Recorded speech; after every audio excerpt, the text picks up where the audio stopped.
Welcome everyone to the Friday, March 4th edition of the Fireside Friday Signals from Mars pre-show. I'm your host, Victor, and we are back for another week.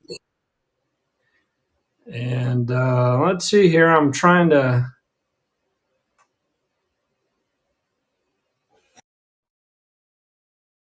All right. For some reason, I didn't have everything programmed in here, so I apologize. Should be good now. And anyway, so bunch of wonky things going on here. I see that on YouTube this isn't working correctly. I see that on Twitch we are on. So if you are there, then drop us a line or join us on Fireside. I see so far we have Jeremy and we have Johan. I hope that you guys are doing great tonight. We are going to be doing our usual here, talking some new music and talking some metal news before bringing people up on stage to talk. So anyway,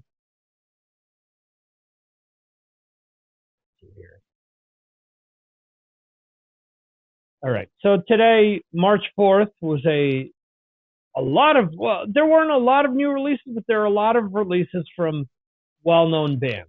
Okay. I went with the new Crowbar album, Zero and Below. Got to interview Kirk Winstein years ago, for example. Where is this? Cue the sound effect. No problem at all. Oh. Got something. Let's see.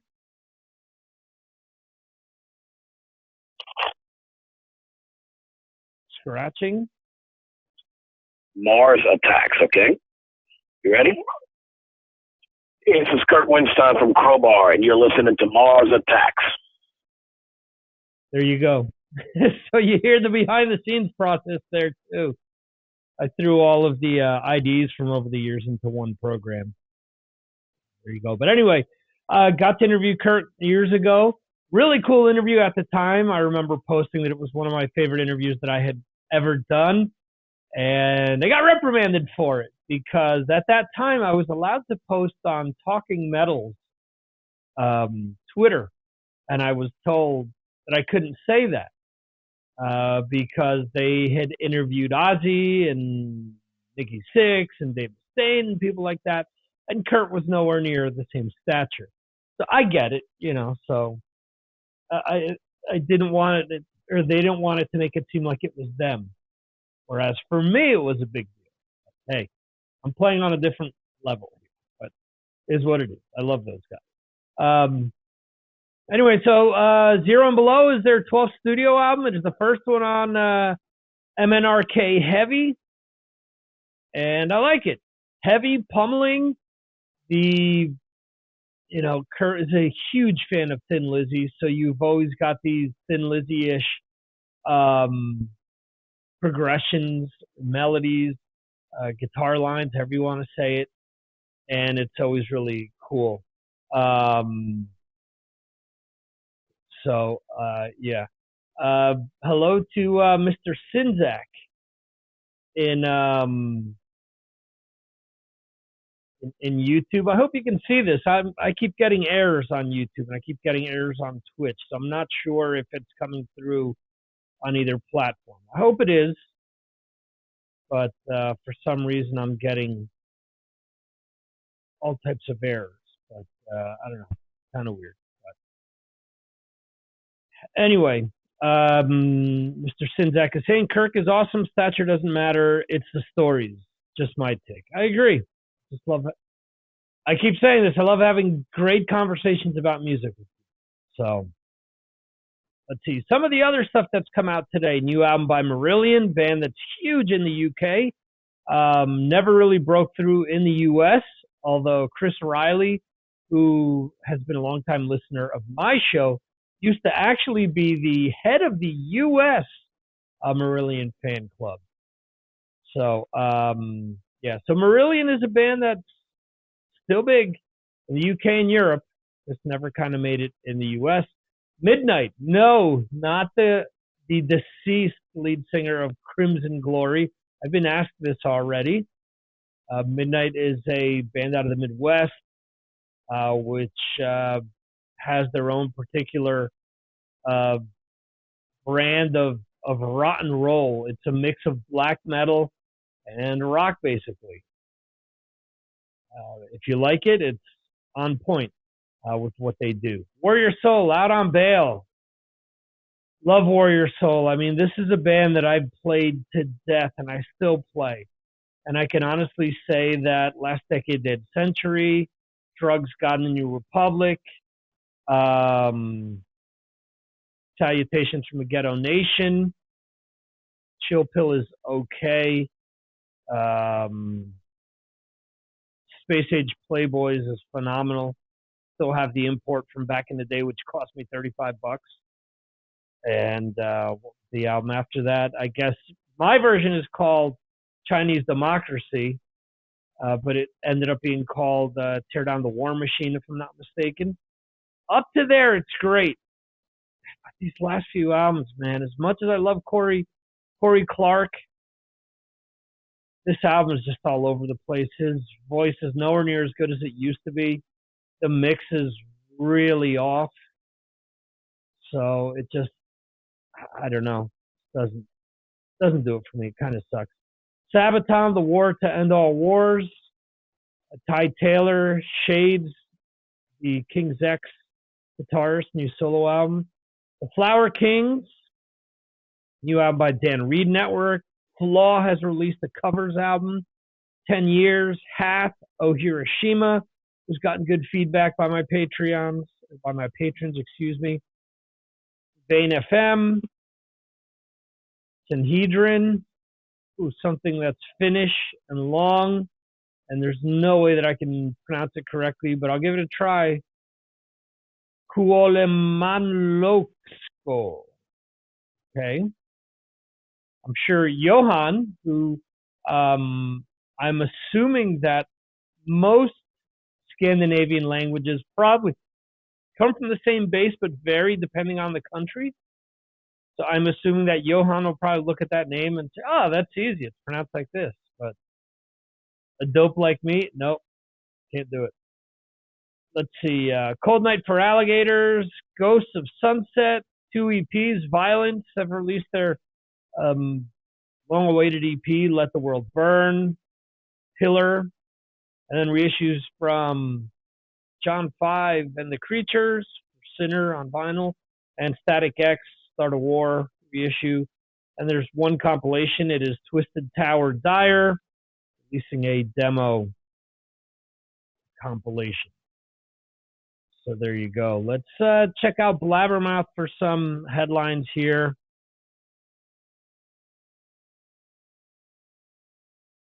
All right, Mr. Sinzak, thank you for letting me know about YouTube. I appreciate it.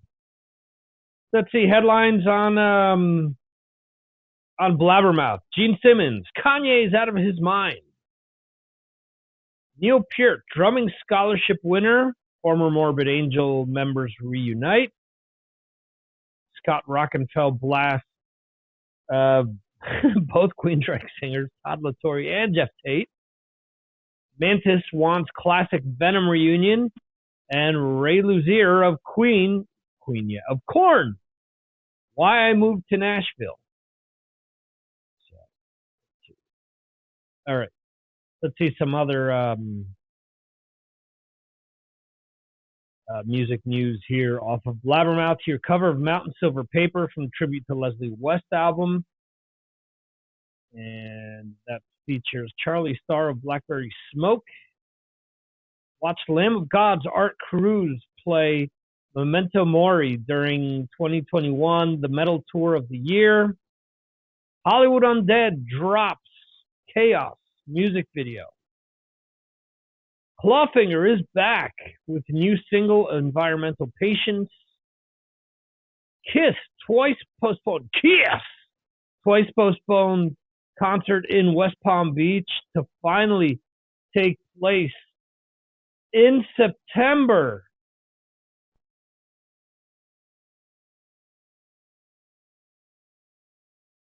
Sound effects are not working today. Give me a new maze every day. It does. Rammstein condemns Russian shock attack on Ukraine. Wage War replaces Ginger on Slipknot's Knotfest Roadshow tour. Papa Roach releases music video for new single, Cut the Line.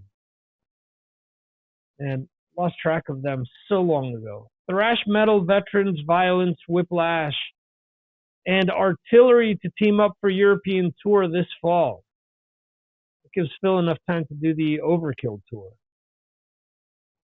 Gojira, Mario Duplantier releases video for new drum solo Movement. Watain pulls out of North American tour with Mayhem over visa issues. Watch Ace Frehley perform in Patchogue, New York. I'll give you the P&L statement. There you go. Or this one goes out to Julian Gill. Look, it's rock and roll. There you go. Deep Purple shares video for 7 and 7 is German TV rehearsal take 1. Again, did we need another cover of that song? Get it. The Helicopters release music video for new single, So Sorry I Could Die. July 3rd. Helicopters will be playing in Bilbao, Spain, with Metallica and Weezer. So I asked my kids the other day, you guys want to see Metallica or Kiss? And they both said, Kiss! And I said, oh, shit. One is 40 minutes away. The other one is 4.5 hours away. So we'll see.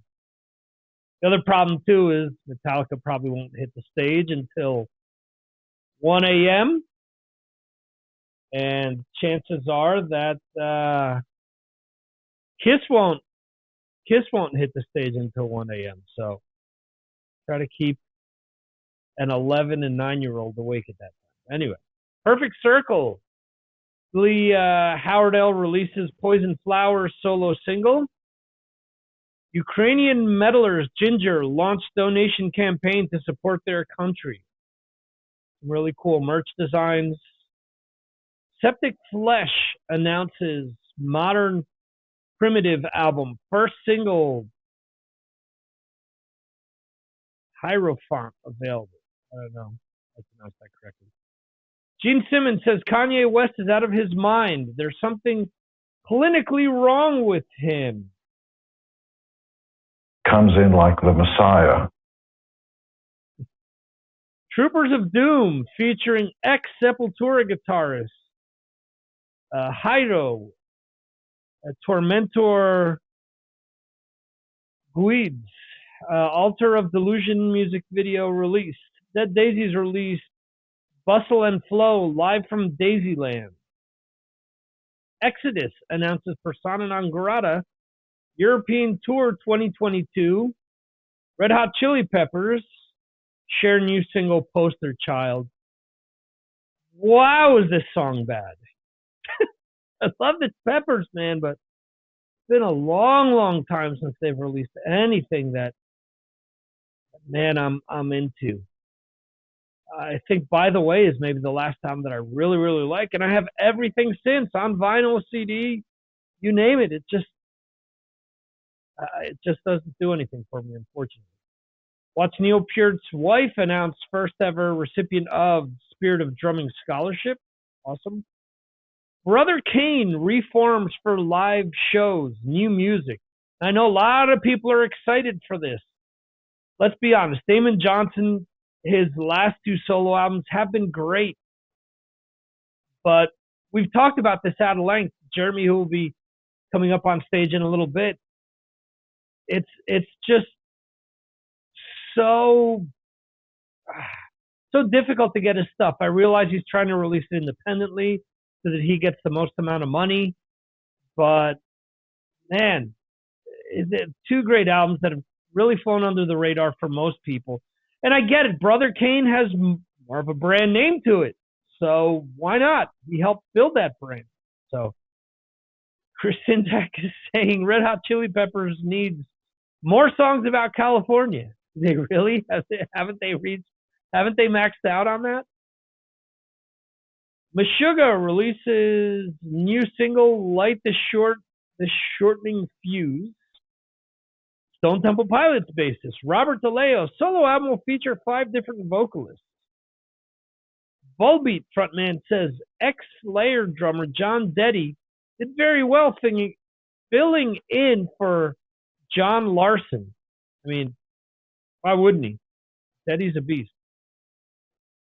Watch pro shot video of Metallica's "Wherever I May Roam" performance from Las Vegas Allegiant Stadium. Excuse me. Ex-Bullet for My Valentine bassist Jason J. James drank for 4 months straight after getting kicked out of the band. Warrior Souls Corey Clark, last Republican National Cult, says he is happy to be living outside of the U.S. He's been beating that drum for many years.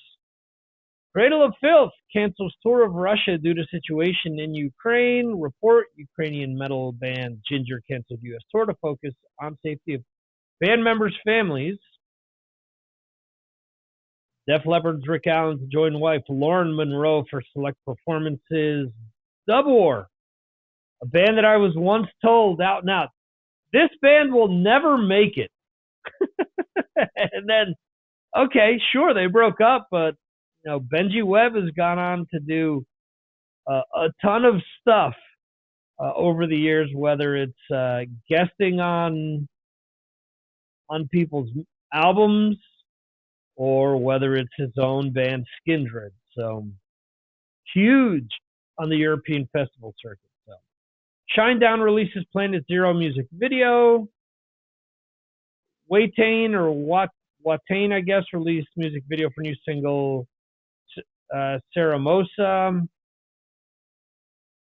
Stone Sour's Josh Rand pays tribute to Big Four of 1990s thrash metal with Big FOUR EP.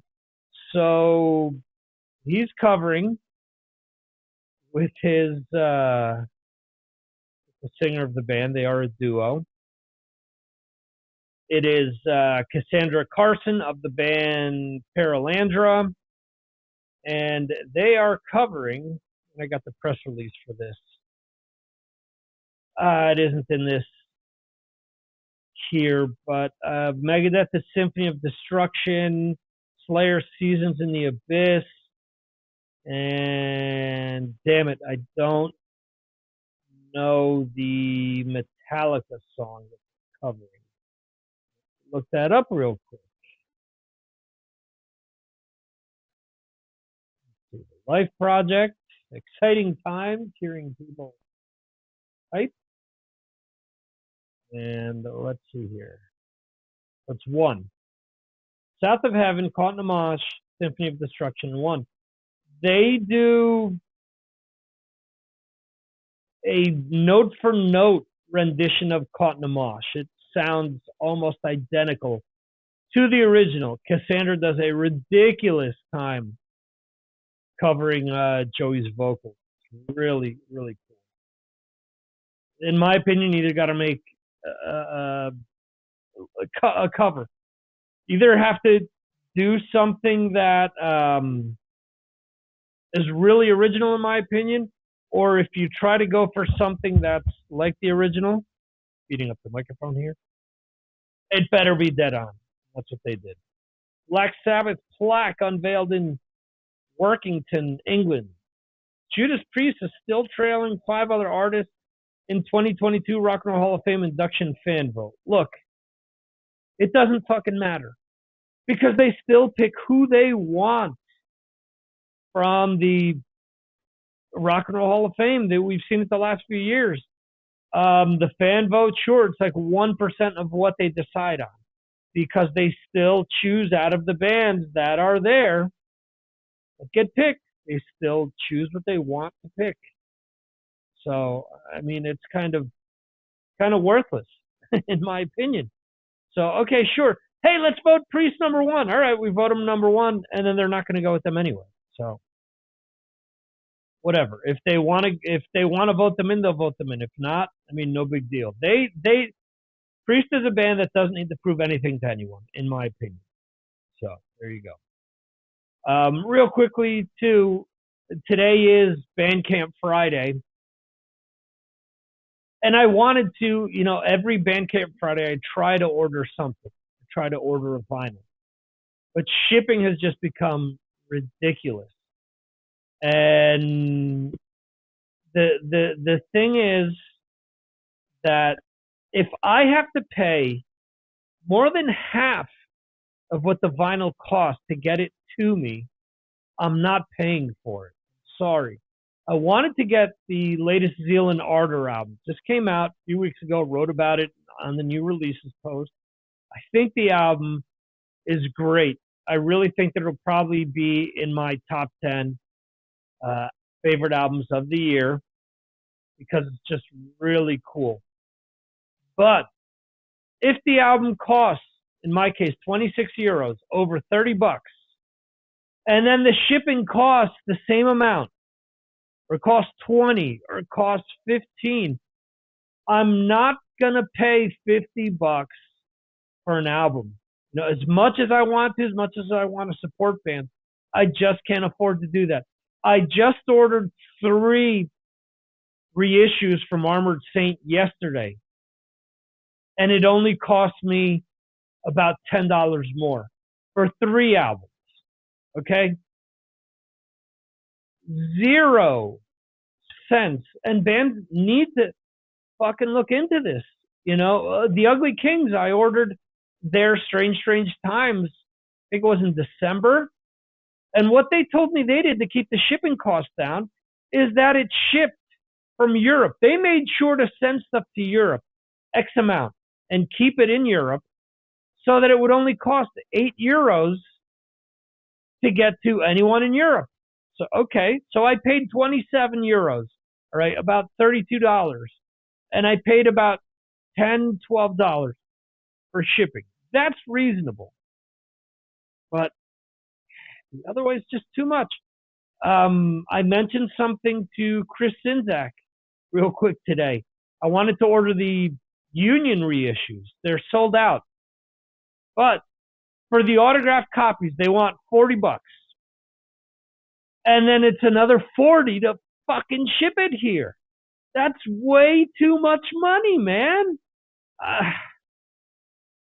mean, I get it. Bands are trying to make whatever money they can make. The diehards are all buying this stuff, but at the same time, don't fleece the diehards, man. Look at ways to make it reasonable for everyone. I don't get it. There was, I spoke to Joey Vera from Armored Saint a few months back about this when I had him on. They had this really cool, 3/4 sleeve, like throwback baseball t-shirt with the original Armored Saint logo on it and a cassette version of, I think it was the Symbol of Salvation live album they just released. It looked really cool. And I was like, I want it for the t-shirt alone. Okay. I go to tally everything up. Hey, look at that. 78 euros plus shipping. And the shipping put it over $100. I'm like, I said, Joey, you guys have to, you got to work with us.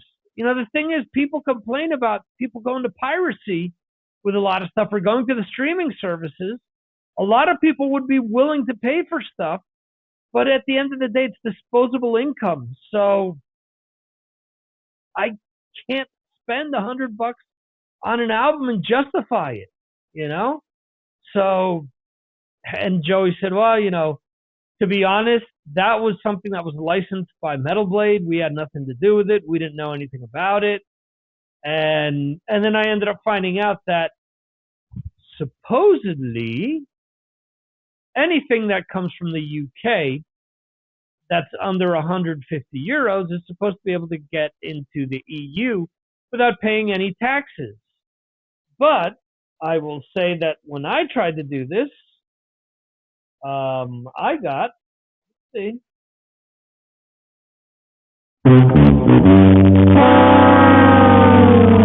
hey, Spain is one of the only countries that you have to pay import fees for anything from the UK, provided that it's over 22 euros. So anything over 25 bucks, you're paying taxes, you're paying handling fees, and you're paying just whatever the fuck they want you to pay.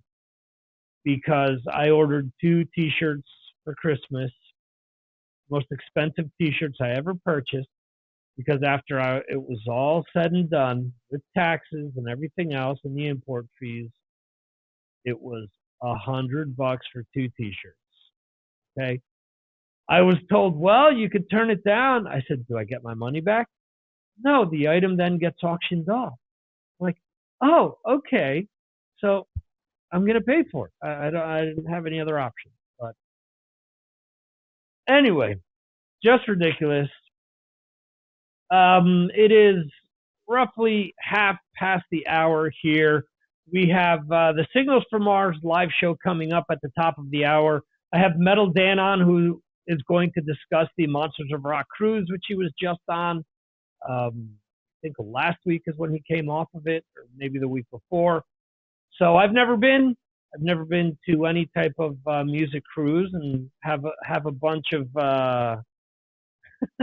have a bunch of questions for him. Yeah, well, Chris Inzak said $100 for 2 t-shirts. That's Vinnie Vincent math. No, the t-shirts were $40 for 2, but after the grubby customs people got a hold of it, it ended up going, at about $100 for 2 shirts.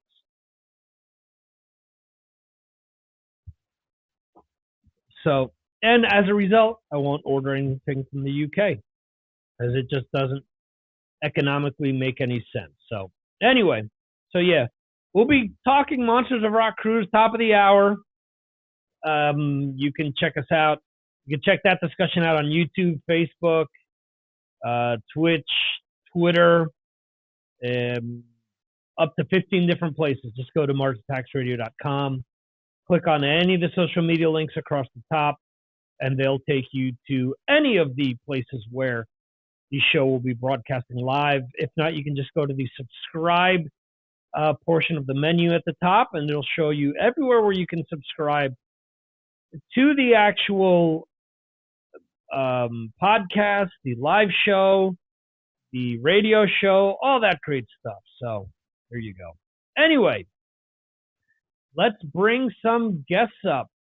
Let's see. Let's add Mr. Weltman, and let's ask the Metal Chef if he wants to come up and talk.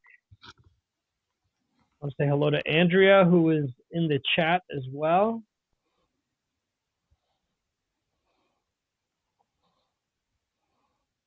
Can you guys hear me? Hello, Johan and Jeremy. How are you guys doing?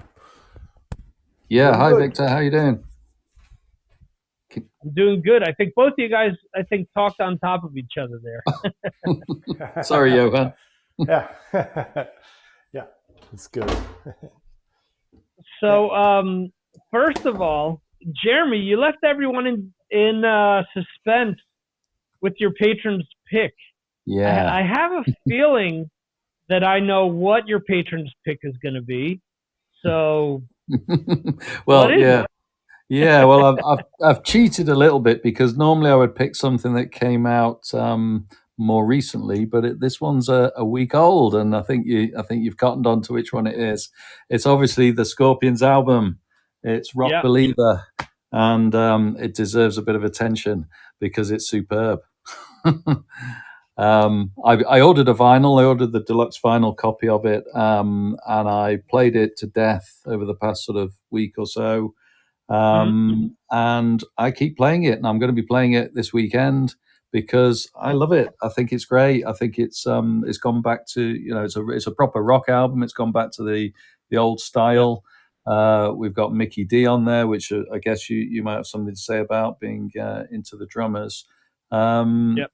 There's a real mix of songs on it, and on the deluxe album as well. I thought maybe, the last 3 or 4 tracks, I think they put on 3 extra tracks plus an acoustic version of When You Know Where You Come From. I actually like the acoustic version slightly more than the other version, so that was good. But the 3 extra tracks, actually, when I listened to them several times, I really like those as well. So, I couldn't find many fillers on it, and I just keep going from one song to the next, really liking the songs on it. Yeah, I really like the album as well. I was telling you guys for weeks up until the album was released, I'm like, you guys are going to love this. This is the best Scorpions album, in my opinion, since Savage Amusement. And it's not to say that, I've said this to a bunch of people, it's not to say that Crazy World didn't have good stuff on it, that Face the Heat didn't have good stuff on it, that Unbreakable didn't have good stuff on it, or Humanity Hour Zero. Now, every other album that I didn't mention, in my opinion, were really bad albums. Scorpions, unfortunately, I think due to their popularity, were one of these bands that kept trying to find the new winds of change or new Still Loving You, and it really hasn't worked. And I'd love to know how much input Mickey D had on this new album to say, hey, let's do a full-on rock album. Let's do, some appropriate stuff. And I know some people have said, oh, well, they reuse a bunch of riffs. Yeah, they reuse the riff to Loving Me to Death off of Unbreakable. The Seventh sounds a lot like China White. There's another song on there that sounds like Hit Between the Eyes off of Crazy World. But they're not taking, Rock You Like a Hurricane. They're not taking the big hits and reusing the stuff. These are songs that, yeah, if you're a diehard, you know them. But I feel it's a lot like Kiss. Kiss, when they put out The Elder, the opening track, The Oath, was just such a cool song, but a lot of people didn't know it because the album didn't sell well. So here comes Lick It Up, and the song Exciter reuses that same riff over again. And they've used it sparingly here and there off of I forget if it's Animalizer or Asylum. They use that riff once again. But yeah, so I mean, look, Scorpions have never been a original band, 100%. Does the album entertain me? Absolutely. Have I been playing it to death? Absolutely, man. I think it's going to be there in my favorite albums of the year list. Right now, it's probably number 1. So, I agree. I agree. And the interesting thing is, I mean, it's been 7 years since the last album, which was really not a great album. Return to Forever. No. I think obviously there was a lot of songs on there which were rehashed or kept in the vaults and that sort of stuff. Mm-hmm. And then that album in turn was 5 years, since they sort of took 5 years to release that album. So really it's been a long time since, Sting in the Tail, which was 2010. I quite like Sting in the Tail. I thought it was quite good. I know you're not as keen on it, but I actually quite liked it. But it's a long time since they've released a really good album, and it's great. But just to put it in some context as well, Klaus Meine and Rudolf Schenker, they were both born in 1948. So they are going to be 74 years old this year, both of them.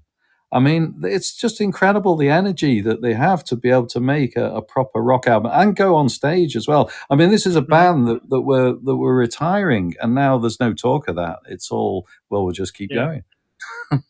Well, I think they realized that there's no way that they were going to retire. They weren't going to sit at home and just paint, Yeah. And I know Johan's been listening to it as well, so I'd like to hear what he thinks. I did have a little conversation with him during the week, and I know he's also heard it.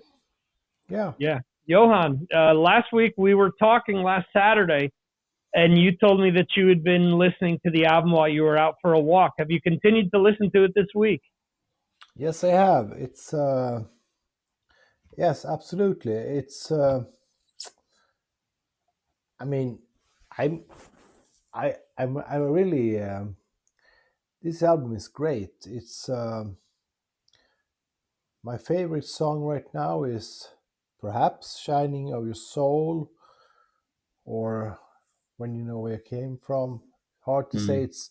It's a good album. It's I'm, I mean it's like a real Scorpions album, and I agree with you, Victor. It's like the best album since Savage Amusement. Really, it's Yeah. the melodies. There's something about the melodies. Perhaps they are using some old melodies here and then, but I think they are. It's Scorpions. They sound exactly like the band, and that's a good thing, if you know what I mean. So it's hard to say in English, but damn, that's a good album. Really good. I mean, I recommend this album to people that are not as devoted as we are, but this, I'm proud of this album. I really am. I'm really proud of this. Yeah, it's a really good, solid classic rock album. The interesting thing about the album is that when I listened to the first couple of tracks, I wasn't so won over by the album. I thought, okay, this is good, but I'm not, it's not mind blowing. But then I got to the third track, Knock 'Em Dead, and I was thinking, yeah, it's really, that's a great track. I like that. And then, of course, Rock Believer comes in, and that's just you can't get that chorus out of your head at all. And then, as you say, Shining of Your Soul and Seventh Son, and Hot and Cold, they're all, it just builds through, and then you're looking at it and you're thinking, yeah, this is a really good album. I really like this. It's great that they can come on late in their career. I mean, if this is their last album, they're going out on a high, which is what we want, really. We don't want them to just be releasing rubbish at the end of their career and everyone forgets how good they were. Now everyone will remember them and say, they were a great band. I agree. Yeah, it's interesting, Johan. It took a Swede to kick their ass and put them back where they needed to be. Yeah, Mickey D does that to bands. Yeah. Yeah. Want to say hello to Rob Rowe, who is saying hello via YouTube, and Mr. Sinzak, just to answer your question. Yeah, the only person that appears is me. You can hear the guests. You can hear both Jeremy and Johan, but you can't see them. So I don't know if we can do that. I think you can, but I just haven't tried to do it. So anyway, yeah. So real good album, and I think we're all going to be talking about it towards the end of the year. Jeremy, we kind of talked about this as well. You've been listening to some promo material before it actually comes out. You mentioned something that went out in today's podcast that caught your ear. You're getting advanced listen to things before others. So how has that experience been so far? Yeah, it's been really interesting. There's been quite a few stuff sent to me that I didn't know the bands before, so there's a lot of new stuff coming through. I did mention, the Breathe Atlantis album that I listened to in its entirety. You get a lot of write-ups on the band, which is really good as well. So a lot of background information, and it's just nice to be able to hear some of the stuff. Obviously, you're only allowed to hear it; you can't pass it on, and that's fine. Right. But you can alert people to what you're hearing. I've got quite a lot of stuff actually to go through over the weekend because I've not had a huge amount of time to listen to it all. Like yourself, you get bombarded with stuff, and you do get you get some stuff that you don't like. there's some bands out there that are really struggling to make it, and they're not up to scratch. But a lot of it is good, and it shows there's a lot of great music out there that needs to be listened to. Yeah, absolutely. Johan, last week you also told me that you were listening to Audrey Horn, I believe is the name of the band, who I posted a video in Patreon from them, and you'd gone back and listened to their past catalog. Tell us what you think of the band and who you think would be interested in hearing them. Oh, I think that a lot of Norwegian band are coming from Turbonegro. Not a lot, but some of them do, and Audrey Horn is. So a lot of Norwegian hard rock, metal, or punk bands are always, what can I say? They are skilled players. They play their instruments good. They sound good, and not always they are. What do you say? They are not. Perhaps they sound like another band a little bit too much, but Audrey Horn now is sounding a little bit more of their own. Okay. Yeah, that's what I think. But Norwegian bands are. We follow them a lot in Sweden. They are skilled players, and I know too. Sorry. Yeah, they're good. Orion is good, and you should listen to the new album. It's good.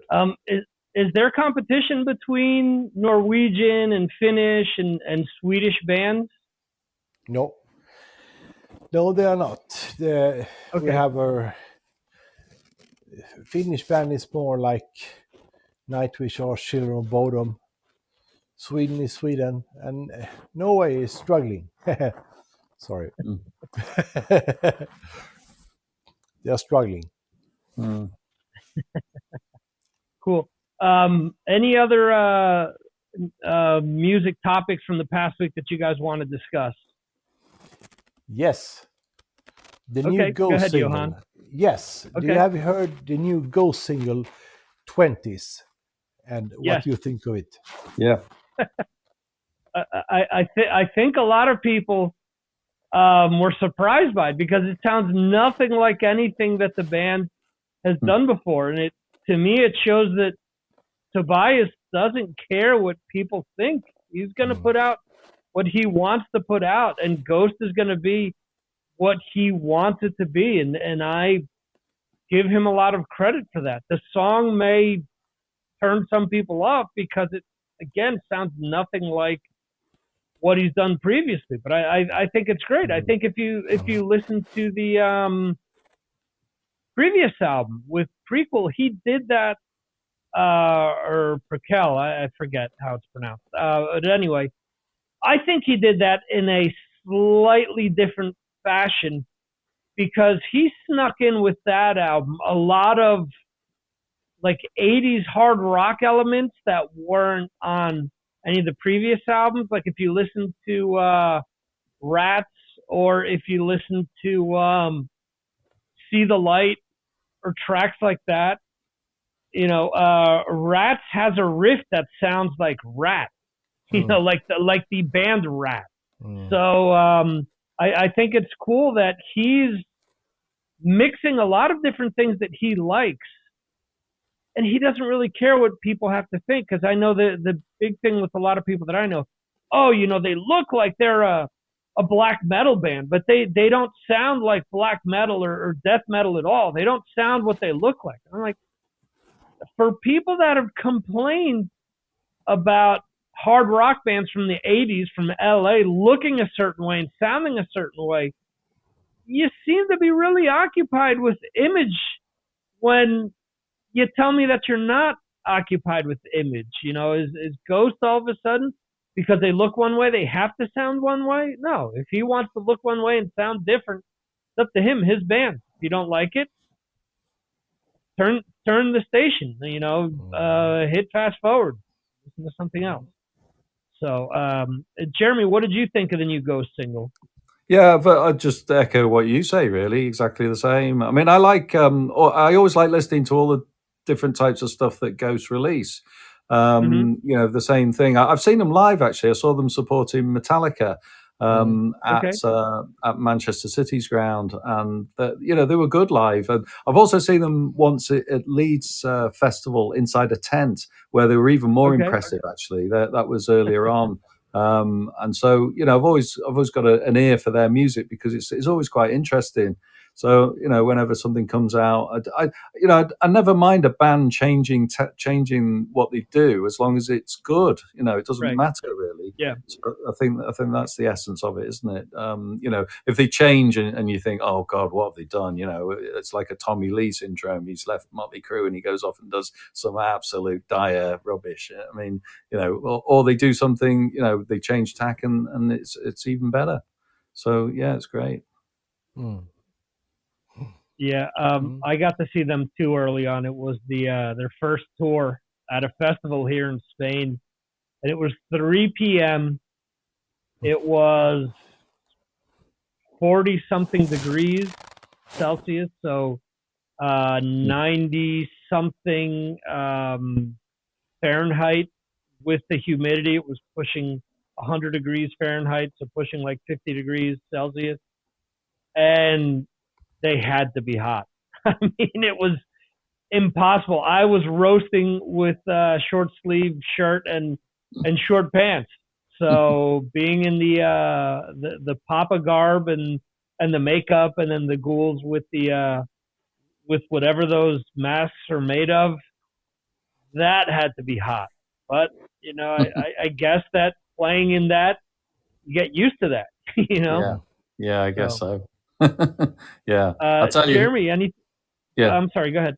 No, I was just going to say, I'll tell you who's going to be feeling very hot this weekend is Sabaton with an album titled "The War to End All Wars," but we won't get into that one. I just no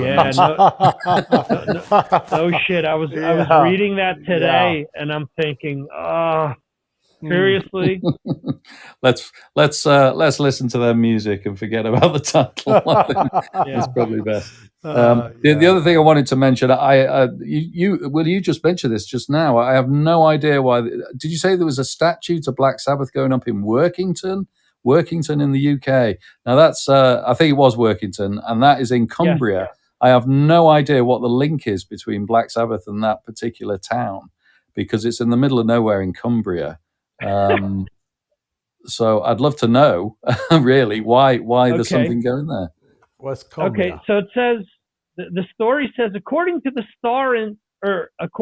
Times and Star, a special plaque has been placed in Workington, England, to mark the day that Black Sabbath was born.